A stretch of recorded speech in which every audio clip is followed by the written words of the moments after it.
নমস্কাৰ সকলোকে আমাৰ অন্য এটা ভিডিঅ'লৈ স্বাগতম জনালোঁ। মই হৈছোঁ পবিত্ৰ বৰা আৰু আপোনালোকে চাই আছে ষ্টাডি উইথ পবিত্ৰ। আমি আজিৰ ভিডিঅ'টো গ্ৰেড 3 গ্ৰেড 4 দুটাৰ প্ৰয়োজন হোৱাকৈ কিছুমান কুৱেশ্যন লৈ আহিছোঁ। আমি কুৱেশ্যনসমূহ ৰিভাইজ কৰি আছোঁ। এইকেইদিন পৰীক্ষালৈকে আমি আগত যিমানবোৰ কুৱেশ্যন আলোচনা কৰিলোঁ সকলোবোৰ ৰিভাইজ কৰিছোঁ। গতিকে নতুন কুৱেশ্যন অনা নাই, আমি ইংলিছ মেথছৰ কুৱেশ্যনসমূহ আনিবলৈ চেষ্টা কৰিছোঁ। গতিকে ভিডিঅ'টো সকলোৱে শেষলৈকে চাব। যিসকলে আমাৰ চেনেলটো এতিয়াও ছাবস্ক্ৰাইব কৰা নাই সেইসকলে চেনেলটো ছাবস্ক্ৰাইব কৰি বন্ধু বান্ধৱীৰ সৈতে শ্বেয়াৰ কৰি দিব। তেন্তে প্ৰথম কুৱেশ্যনটোলৈ যাওঁ। ভাৰতৰ প্ৰথম বাতৰি কাকতখনৰ নাম কি? ভাৰতৰ প্ৰথম বাতৰি কাকতখনৰ নাম কি সুধিছে। ইয়াৰ ৰাইট এনচাৰটো হৈছে option C, Bengal Gazette. Bengal Gazette হৈছে ভাৰতৰ প্ৰথমখন বাতৰি কাকত। এতিয়া আহিছোঁ তাৰ পিছৰ কুৱেশ্যনলৈ। তাৰ পিছৰ কুৱেশ্যনো সুধিছে ইছৰোৰ মুখ্য কাৰ্যালয় ক'ত অৱস্থিত? ইছৰোৰ মুখ্য কাৰ্যালয় ক'ত অৱস্থিত সুধিছে। ইয়াৰ ৰাইট এনচাৰটো হৈছে অপশ্যন বি, বেংগালুৰু। বেংগালুৰুত ইছৰোৰ মুখ্য কাৰ্যালয় অৱস্থিত। এতিয়া আহিছোঁ তাৰ পিছৰ কুৱেশ্যনলৈ। 13 নম্বৰ কুৱেশ্যন সুধিছে নিজৰাৰ কবি বুলিলে কোনগৰাকী কবিক জনা যায়? নিজৰাৰ কবি বুলিলে কোনগৰাকী কবিক জনা যায় সুধিছে। ইয়াৰ ৰাইট এনচাৰটো হৈছে অপশ্যন চি, শৈলধৰ ৰাজখোৱা। শৈলধৰ ৰাজখোৱাক নিজৰাৰ কবি বুলি জনা যায়। এতিয়া আহিছোঁ 4 নম্বৰ কুৱেশ্যনলৈ। 4 নম্বৰ কুৱেশ্যন সুধিছে কোনখন দেশৰ সংবিধান আটাইতকৈ দীঘল? কোনখন দেশৰ সংবিধান আটাইতকৈ দীঘল সুধিছে। ইয়াৰ ৰাইট এনচাৰটো হৈছে অপশ্যন ডি, ভাৰতৰ সংবিধানখন আটাইতকৈ দীঘল। এতিয়া আহিছোঁ তাৰ পিছৰ 5 নম্বৰ কুৱেশ্যনলৈ। 5 নম্বৰ কুৱেশ্যন সুধিছে ৰাষ্ট্ৰীয় বিজ্ঞান দিৱস কেতিয়া পালন কৰা হয়? ৰাষ্ট্ৰীয় বিজ্ঞান দিৱস কেতিয়া পালন কৰা হয় সুধিছে। ইয়াৰ ৰাইট এনচাৰটো হৈছে অপশ্যন বি, 28 ফেব্ৰুৱাৰী। 28 ফেব্ৰুৱাৰী তাৰিখে ৰাষ্ট্ৰীয় বিজ্ঞান দিৱস পালন কৰা হয়। এতিয়া আহিছোঁ তাৰ পিছৰ 6 নম্বৰ কুৱেশ্যনলৈ। 6 নম্বৰ কুৱেশ্যন সুধিছে ৰাষ্ট্ৰীয় ভোটাৰ দিৱস কেতিয়া পালন কৰা হয়? ৰাষ্ট্ৰীয় ভোটাৰ দিৱস কেতিয়া পালন কৰা হয় সুধিছে। ইয়াৰ ৰাইট এনচাৰটো হৈছে অপশ্যন চি, 25 জানুৱাৰী। 25 জানুৱাৰী তাৰিখে ৰাষ্ট্ৰীয় ভোটাৰ দিৱস পালন কৰা হয়। পিছৰ 8 নম্বৰ কুৱেশ্যনলৈ। 8 নম্বৰ কুৱেশ্যন সুধিছে পৃথিৱীৰ দ্বিতীয় বৃহত্তম মহাদেশখনৰ নাম কি? পৃথিৱীৰ দ্বিতীয় বৃহত্তম মহাদেশখনৰ নাম কি সুধিছে। ইয়াৰ ৰাইট এনচাৰটো হৈছে অপশ্যন এ, আফ্ৰিকা মহাদেশ। আফ্ৰিকা মহাদেশ হৈছে পৃথিৱীৰ দ্বিতীয়খন বৃহত্তম মহাদেশ। এতিয়া আহিছোঁ তাৰ পিছৰ 9 নম্বৰ কুৱেশ্যনলৈ। 9 নম্বৰ কুৱেশ্যন সুধিছে এজন ব্যক্তি ৰাষ্ট্ৰপতি পদত অধিষ্ঠিত হ'বলৈ ন্যূনতম বয়স কিমান হ'ব লাগে? ৰাষ্ট্ৰপতি পদত অধিষ্ঠিত হ'বলৈ তেখেতৰ ন্যূনতম বয়স কিমান হ'ব লাগে সুধিছে। ইয়াৰ ৰাইট এনচাৰটো হৈছে অপশ্যন চি, 35 বছৰ। ৰাষ্ট্ৰপতি হ'বলৈ এজন ব্যক্তিৰ 35 বছৰ হ'ব লাগিব। এতিয়া আহিছোঁ তাৰ পিছৰ 10 নম্বৰ কুৱেশ্যনলৈ। 10 নম্বৰ কুৱেশ্যন সুধিছে জ্ঞানপীঠ বঁটা লাভ কৰা প্ৰথমগৰাকী মহিলা কোন আছিল? জ্ঞানপীঠ বঁটা লাভ কৰা প্ৰথমগৰাকী মহিলা কোন আছিল সুধিছে। ইয়াৰ ৰাইট এনচাৰটো হৈছে অপশ্যন এ, আশাপূৰ্ণা দেৱী। আশাপূৰ্ণা দেৱী হৈছে জ্ঞানপীঠ বঁটা লাভ কৰা প্ৰথমগৰাকী মহিলা। এতিয়া আহিছোঁ তাৰ পিছৰ 11 নম্বৰ কুৱেশ্যনলৈ। 11 নম্বৰ কুৱেশ্যন সুধিছে বন্দে মাতৰম গীতটি কোনে ৰচনা কৰিছিল? বন্দে মাতৰম গীতটি কোনে ৰচনা কৰিছিল সুধিছে। ইয়াৰ ৰাইট এনচাৰটো হৈছে অপশ্যন বি, বংকিম চন্দ্ৰ চেটাৰ্জী। বংকিম চন্দ্ৰ চেটাৰ্জীয়ে বন্দে মাতৰম গীতটি ৰচনা কৰিছিল। তাৰ পিছৰ কুৱেশ্যনলৈ। তাৰ পিছৰ কুৱেশ্যন সুধিছে অসমৰ স্বীকৃতিপ্ৰাপ্ত প্ৰথমটো আঞ্চলিক দলৰ নাম কি? অসমৰ স্বীকৃতিপ্ৰাপ্ত প্ৰথমটো আঞ্চলিক দলৰ নাম কি সুধিছে। ইয়াৰ ৰাইট এনচাৰটো হৈছে অপশ্যন চি, অসম গণ পৰিষদ। অসম গণ পৰিষদ হৈছে অসমৰ স্বীকৃতিপ্ৰাপ্ত প্ৰথমটো আঞ্চলিক দল। এতিয়া আছোঁ তাৰ পিছৰ 13 নম্বৰ কুৱেশ্যনলৈ। 13 নম্বৰ কুৱেশ্যন সুধিছে BTADৰ মুখ্য কাৰ্যালয় ক'ত অৱস্থিত? BTADৰ মুখ্য কাৰ্যালয় ক'ত অৱস্থিত সুধিছে। ইয়াৰ ৰাইট এনচাৰটো হৈছে অপশ্যন বি, কোকৰাঝাৰত। কোকৰাঝাৰত BTADৰ মুখ্য কাৰ্যালয় অৱস্থিত। এতিয়া আছোঁ তাৰ পিছৰ 14 নম্বৰ কুৱেশ্যনলৈ। 14 নম্বৰ কুৱেশ্যন সুধিছে সৌৰজগতৰ আটাইতকৈ সৰু গ্ৰহ কোনটো? সৌৰজগতৰ আটাইতকৈ সৰু গ্ৰহ কোনটো সুধিছে। ইয়াৰ ৰাইট এনচাৰটো হৈছে অপশ্যন চি, বুধ গ্ৰহ। বুধ গ্ৰহ হৈছে সৌৰজগতৰ আটাইতকৈ সৰু গ্ৰহ আৰু ডাঙৰ গ্ৰহটো হৈছে বৃহস্পতি। এতিয়া আছোঁ তাৰ পিছৰ 15 নম্বৰ কুৱেশ্যনলৈ। 15 নম্বৰ কুৱেশ্যন সুধিছে লাওখোৱা অভয়াৰণ্য কোন জিলাত অৱস্থিত? লাওখোৱা অভয়াৰণ্য কোন জিলাত অৱস্থিত সুধিছে। ইয়াৰ অপশ্যন দিছে গোলাঘাট, নগাঁও, লখিমপুৰ, শোণিতপুৰ। এই অপশ্যনকেইটাৰ ভিতৰত ৰাইট এনচাৰটো হৈছে অপশ্যন বি, নগাঁও জিলাত। নগাঁও জিলাত লাওখোৱা অভয়াৰণ্যখন অৱস্থিত। এতিয়া আছোঁ তাৰ পিছৰ কুৱেশ্যনলৈ। তাৰ পিছৰ কুৱেশ্যন সুধিছে কোনজন আহোম ৰজাৰ মৃতদেহ প্ৰথমবাৰৰ বাবে দাহ কৰা হৈছিল? কোনজন ৰজাৰ মৃতদেহ প্ৰথমবাৰৰ বাবে দাহ কৰা হৈছিল সুধিছে। ইয়াৰ ৰাইট এনচাৰটো হৈছে অপশ্যন এ, ৰাজেশ্বৰ সিংহ। ৰাজেশ্বৰ সিংহৰ মৃতদেহ প্ৰথমবাৰৰ বাবে দাহ কৰা হৈছিল। এতিয়া আহিছোঁ তাৰ পিছৰ কুৱেশ্যনলৈ। তাৰ পিছৰ কুৱেশ্যন সুধিছে কথাকলি নৃত্য কোনখন ৰাজ্যৰ? কোনখন ৰাজ্যই কথাকলি নৃত্য সুধিছে। ইয়াৰ ৰাইট এনচাৰটো হৈছে অপশ্যন বি, কেৰেলা। কেৰেলাৰ জনপ্ৰিয় নৃত্য হৈছে কথাকলি। এতিয়া আহিছোঁ তাৰ পিছৰ 18 নম্বৰ কুৱেশ্যনটোলৈ। 18 নম্বৰ কুৱেশ্যনটো সুধিছে ইবন বতুতা কাৰ ৰাজত্বকালত ভাৰতলৈ আহিছিল? ইবন বতুতা কাৰ ৰাজত্বকালত ভাৰতলৈ আহিছিল সুধিছে। ইয়াৰ ৰাইট এনচাৰটো হৈছে অপশ্যন ডি, মহম্মদ বিন তুগলক। মহম্মদ বিন তুগলকৰ ৰাজত্বকালত ইবন বতুতা ভাৰতলৈ আহিছিল।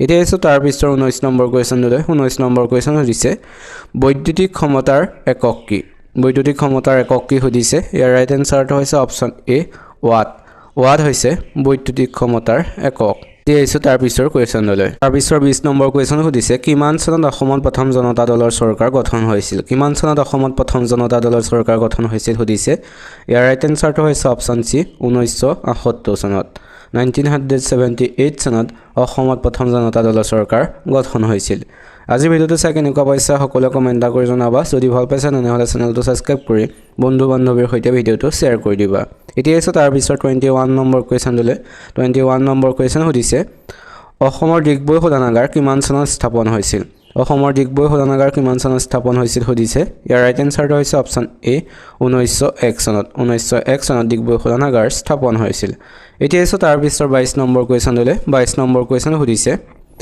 ৰাষ্ট্ৰীয় পৰ্যায়ৰ শ্ৰেষ্ঠ চিত্ৰনাট্য সন্মান পোৱা প্ৰথম অসমীয়া ছবিখনৰ নাম কি ৰাষ্ট্ৰীয় পৰ্যায়ৰ শ্ৰেষ্ঠ চিত্ৰনাট্য সন্মান পোৱা প্ৰথম অসমীয়া ছবিখনৰ নাম কি সুধিছে ইয়াৰ ৰাইট এনসাৰটো হৈছে অপচন এ অগ্নিস্থান অগ্নিস্থান হৈছে ৰাষ্ট্ৰীয় পৰ্যায়ৰ শ্ৰেষ্ঠ চিত্ৰনাট্য সন্মান পোৱা প্ৰথম অসমীয়া ছবি এতিয়া আহিছোঁ তাৰ পিছৰ 15 নম্বৰ কুৱেশ্যনলৈ 23 নম্বৰ কুৱেশ্যনলৈ 23 নম্বৰ কুৱেশ্যন সুধিছে চুতীয়া ৰাজ্যৰ শেষৰজন ৰজাৰ নাম কি চুতীয়া ৰাজ্যৰ শেষৰজন ৰজাৰ নাম কি সুধিছে ইয়াৰ ৰাইট এনসাৰটো হৈছে অপচন ডি নিত্যপাল নিত্যপাল হৈছে চুতীয়া ৰাজ্যৰ শেষৰজন ৰজাৰ নাম এতিয়া আহিছোঁ তাৰ পিছৰ 24 নম্বৰ কুৱেশ্যনলৈ 24 নম্বৰ কুৱেশ্যন সুধিছে এখন ৰাজ্যৰ প্ৰশাসনিক হৃদপিণ্ড বুলি ক'লে কাক বুজা যায় এখন ৰাজ্যৰ প্ৰশাসনিক হৃদপিণ্ড বুলি ক'লে কাক বুজা যায় সুধিছে ইয়াৰ ৰাইট এনসাৰটো হৈছে অপচন ডি সচিবালয়ক সচিবালয়ক এখন ৰাজ্যৰ প্ৰশাসনিক হৃদপিণ্ড বুলি জনা যায় এতিয়া আহিছোঁ তাৰ পিছৰ 25 নম্বৰ কুৱেশ্যনলৈ 25 নম্বৰ কুৱেশ্যন সুধিছে দবা খেলৰ জন্ম কোন দেশত হৈছিল দবা খেলৰ জন্ম কোন দেশত হৈছিল সুধিছে ইয়াৰ ৰাইট এনসাৰটো হৈছে অপচন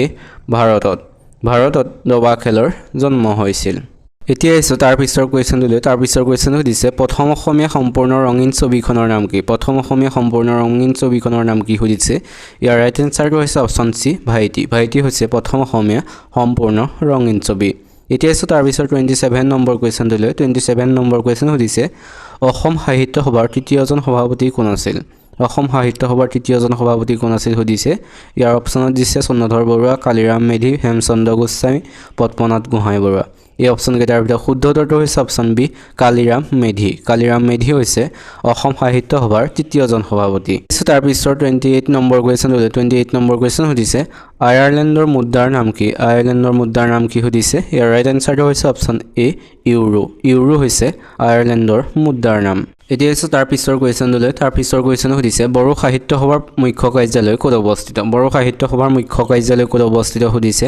ইয়াৰ ৰাইট এনসাৰটো হৈছে অপচন ডি কোকৰাঝাৰত বড়ো সাহিত্য সভাৰ মুখ্য কাৰ্যালয় অৱস্থিত এতিয়া আছে তাৰ পিছৰ 30 নম্বৰ কুৱেশ্যনলৈ 30 নম্বৰ কুৱেশ্যন সুধিছে পশ্চিমবংগৰ ৰাজধানী কি সুধিছে ইয়াৰ ৰাইট এনসাৰটো হৈছে অপচন চি কলকাতা হৈছে পশ্চিমবংগৰ ৰাজধানী এতিয়া আছো তাৰ পিছৰ 31 নম্বৰ কুৱেশ্যনলৈ 31 নম্বৰ কুৱেশ্যন সুধিছে পিংক সিটি বুলি কোনখন চহৰ বা ৰাজ্যক জনা যায় পিংক সিটি বুলি কোনখন চহৰক জনা যায় সুধিছে ইয়াৰ ৰাইট এনসাৰটো হৈছে অপচন এ জয়পুৰক পিংক সিটি বুলি জনা যায় এতিয়া আহিছোঁ তাৰ পিছৰ 32 নম্বৰ কুৱেশ্যনলৈ 32 নম্বৰ কুৱেশ্যন সুধিছে অৰ্থনীতিৰ পিতৃপুৰুষ বুলি কাক কোৱা হয় সুধিছে ইয়াৰ ৰাইট এনসাৰটো হৈছে অপচন চি আডাম স্মিথক অৰ্থনীতিৰ পিতৃ বুলি কোৱা হয় এতিয়া আহিছোঁ তাৰ পিছৰ 33 নম্বৰ কুৱেশ্যনলৈ 33 নম্বৰ কুৱেশ্যন সুধিছে নালন্দা বিশ্ববিদ্যালয় কোনখন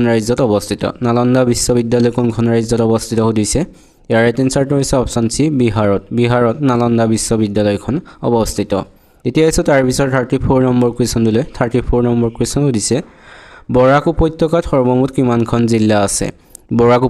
সৰ্বমুঠ কিমানখন জিলা আছে সুধিছে ইয়াৰ ৰাইট এনসাৰটো হৈছে অপচন এ 3খন বৰাক উপত্যকাত 3খন জিলা আছে এতিয়া আহিছোঁ তাৰ পিছৰ 35 নম্বৰ কুৱেশ্যনলৈ 35 নম্বৰ কুৱেশ্যন সুধিছে অসমত আটাইতকৈ দীঘলীয়া কাৰ্যকালৰ বাবে মুখ্যমন্ত্ৰী কোন হৈছিল সুধিছে ইয়াৰ ৰাইট এনসাৰটো হৈছে অপচন বি তৰুণ গগৈ হৈছে অসমত আটাইতকৈ দীঘলীয়া কাৰ্যকালৰ বাবে হোৱা মুখ্যমন্ত্ৰী এতিয়া আহিছোঁ তাৰ পিছৰ 36 নম্বৰ কুৱেশ্যন সুধিছে অসমত আটাইতকৈ কম সময়ৰ বাবে মুখ্যমন্ত্ৰী হোৱা ব্যক্তিজন কোন সুধিছে ইয়াৰ ৰাইট এনসাৰটো হৈছে অপচন ডি ভূমিধৰ বৰ্মন হৈছে অসমৰ আটাইতকৈ কম সময়ৰ বাবে হোৱা মুখ্যমন্ত্ৰী এতিয়া এসো তাৰ পিছৰ কোৱেশ্চনলৈ তাৰ পিছৰ কোৱেশ্চনটো সুধিছে কিমান চনত নৰ্থ ইষ্ট কাউন্সিল গঠন কৰা হৈছিল কিমান চনত নৰ্থ ইষ্ট কাউন্সিল গঠন হৈছিল সুধিছে ইয়াৰ ৰাইট এনসাৰটো হৈছে অপচন সি 1971 চনত 1971 চনত নৰ্থ ইষ্ট কাউন্সিল গঠন হৈছিল এতিয়া এসো তাৰ পিছৰ 38 নম্বৰ কোৱেশ্চনলৈ 38 নম্বৰ কোৱেশ্চন সুধিছে অসম চুক্তিৰ ফলস্বৰূপে গঠন হোৱা অসমৰ তেল শোধনাগাৰটোৰ নাম কি অসম চুক্তিৰ ফলস্বৰূপে গঠন হোৱা অসমৰ তেল শোধনাগাৰটোৰ নাম কি সুধিছে ইয়াৰ ৰাইট এনসাৰটো হৈছে অপচন বি নুমলীগড় শোধনাগাৰ হৈছে অসম চুক্তিৰ ফলস্বৰূপে গঠন হোৱা অসমৰ শোধনাগাৰ এতিয়া এসো তাৰ পিছৰ কোৱেশ্চনটো সুধিছে লুইত কোঁৱৰ বুলি কাক কোৱা হয় সুধিছে ইয়াৰ ৰাইট এনসাৰটো হৈছে অপচন সি ৰুদ্ৰ বৰুৱাক লুইত কোঁৱৰ বুলি কোৱা হয় এতিয়া এসো আজিৰ 40 নম্বৰ কোৱেশ্চন সুধিছে অযোধ্যা ৰাম মন্দিৰৰ মুঠ উচ্চতা কিমান সুধিছে ইয়াৰ ৰাইট এনসাৰটো হৈছে অপচন ডি 161 ফুট হৈছে অযোধ্যা ৰাম মন্দিৰৰ মুঠ উচ্চতা এতিয়া এসো তাৰ পিছৰ 41 নম্বৰ কোৱেশ্চন সুধিছে তলৰ কোনখন ঠাইত মুদ্ৰা প্ৰস্তুত কৰা কাৰখানা আছে সুধিছে ইয়াৰ ৰাইট এনসাৰটো হৈছে অপচন বি কলকাতাত মুদ্ৰা প্ৰস্তুত কৰা কাৰখানা আছে এসো তাৰ পিছৰ 42 নম্বৰ কোৱেশ্চন সুধিছে চিৰাজ নাটকখনৰ নাট্যকাৰ কোন সুধিছে ইয়াৰ ৰাইট এনসাৰটো হৈছে অপচন সি ফণী শৰ্মা হৈছে চিৰাজ নাটকখনৰ নাট্যকাৰ এতিয়া এসো 44 নম্বৰ কোৱেশ্চন সুধিছে জয়দল কোনে নিৰ্মাণ কৰিছিল সুধিছে ইয়াৰ ৰাইট এনসাৰটো হৈছে অপচন ডি ৰুদ্ৰসিংহই জয়দল নিৰ্মাণ কৰিছিল এতিয়া এসো তাৰ পিছৰ 45 নম্বৰ কোৱেশ্চন সুধিছে মুম্বাইৰ পুৰণি নাম কি সুধিছে ইয়াৰ ৰাইট এনসাৰটো হৈছে অপচন ডি বোম্বাই হৈছে মুম্বাই পুৰণি নাম এতিয়া এসো তাৰ পিছৰ 46 নম্বৰ কোৱেশ্চন সুধিছে ত্ৰিপুৰাৰ ৰাজধানী কি সুধিছে ইয়াৰ ৰাইট এনসাৰটো হৈছে অপচন বি আগৰতলা হৈছে ত্ৰিপুৰাৰ ৰাজধানী এতিয়া এসো তাৰ পিছৰ আজি 47 নম্বৰ কোৱেশ্চন সুধিছে সূৰ্যৰ ৰশ্মিৰ পৰা দেহে কি ভিটামিন আহৰণ কৰে সুধিছে ইয়াৰ ৰাইট এনসাৰটো হৈছে অপচন বি ভিটামিন ডি সূৰ্যৰ ৰশ্মিৰ পৰা দেহে ভিটামিন ডি আহৰণ কৰে এতিয়া এসো তাৰ পিছৰ 48 নম্বৰ কোৱেশ্চন সুধিছে আন্তৰ্জাতিক নাৰী দিৱস কেতিয়া পালন কৰা হয় সুধিছে ইয়াৰ ৰাইট এনসাৰটো হৈছে অপচন এ 8 মাৰ্চ তাৰিখে আন্তৰ্জাতিক নাৰী দিৱস পালন কৰা হয় এতিয়া এসো তাৰ পিছৰ 49 নম্বৰ কোৱেশ্চন সুধিছে শোণিতপুৰ কোন ৰাজ্যৰ ৰাজধানী আছিল সুধিছে ইয়াৰ ৰাইট এনসাৰটো হৈছে অপচন বি শোণিতপুৰ বানৰজাৰ ৰাজধানী আছিল এতিয়া এসো আজিৰ শেষৰ কোৱেশ্চনটো অৰ্থাৎ 50 নম্বৰ কোৱেশ্চন সুধিছে উত্তৰ ভাৰতৰ ভাস্কৰ বৰ্মনৰ সমসাময়িক ৰজা কোন আছিল সুধিছে ইয়াৰ ৰাইট এনসাৰটো হৈছে অপচন সি হৰ্ষবৰ্ধন হৈছে উত্তৰ ভাৰতৰ ভাস্কৰ বৰ্মনৰ সমসাময়িক ৰজা আজিৰ ভিডিঅ'টো চাই কেনেকুৱা পালা তোমালোকে সকলোৱে কমেন্ট কৰি জনাবা আৰু এই 50টা কোৱেশ্চনৰ ভিতৰত কোনে কিমানটা শুদ্ধ উত্তৰ কৰিলে সকলোৱে কমেন্ট কৰিবা বুলি আশা কৰিলো বহুতে ভিডিঅ'টো চাই লাইক নকৰে বা কমেন্ট নকৰে সকলোৱে কমেন্ট কৰিবা যেতিয়া কমেন্ট কৰিলে উৎসাহ পোৱা যায় গতিকে ভাল হৈছে বেয়া হৈছে সকলোৱে কমেন্ট কৰি জনাবা আজিৰ ভিডিঅ'টো ইমানেই ধন্যবাদ